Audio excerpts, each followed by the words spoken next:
రాష్ట్రాన్ని పరిపాలించండి బాబు అని చెప్పి 5 ఏళ్ళు అధికారం ఇచ్చిన పాపానికి వాళ్ళు ఫామ్ హౌస్లో నోట్ల కట్టలు డబ్బులు కట్టలతో నింపేసుకున్నారు. ఫామ్ హౌస్లో మద్యం నోట్ల కట్టలు 12 పెట్టెల్లో 11 కోట్లు లభ్యం. ఇదంతా ముడుపుల సొమ్మే.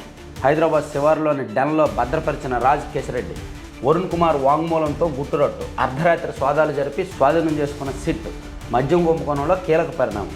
ఏమిటండి, ప్రజల సొమ్ము ప్రజల రక్తమాంసాలతో కొనుక్కున్న మద్యం అమ్మి ఆ డబ్బుని అట్ల పెట్టెల్లో దాచుకున్నారు. ఎంత దుర్మార్గం అండి. 5 ఏళ్ళ అధికారం ఇస్తే ఇదండి వీళ్ళు చేసింది. మళ్ళీ బయటకు వచ్చి ఏమీ తెలియనట్టు నంగనాచి కబుర్లు. మాకేం సంబంధం లేదు, మేము ₹1 కూడా తినలేదు, మేము అసలు అవినీతి పరులం కాదు, వాళ్ళదే అవినీతి అని నంగనాచి కబుర్లు. చూడండి సాక్ష్యం, ప్రత్యక్ష సాక్ష్యం. 11 కోట్ల రూపాయలు శంషాబాద్ దగ్గర ఒక ఫామ్ హౌస్లో పెట్టారు అంటే మద్యం ద్వారా దోచుకున్న సొమ్ము ఎక్కడెక్కడ ఎంతెంత దాచారు అనేది అర్థం చేసుకోవచ్చు. ఇదిగో అట్టపెట్టెల్లో పెట్టి అట్లపెట్టెలను సీల్ చేసి ఆ సీల్స్ అన్నీ కూడా ఫామ్ హౌస్లో భద్రపరిచారనమాట. వీళ్ళు సిట్ విచారణలో భాగంగా సిట్కి వరుణ్ కుమార్ అనే వ్యక్తి వాంగ్మూలం ఇచ్చాడు. ఇంకా డబ్బులు మేము అక్కడ కొంత పెట్టాం, ఇక్కడ కొంత పెట్టామని.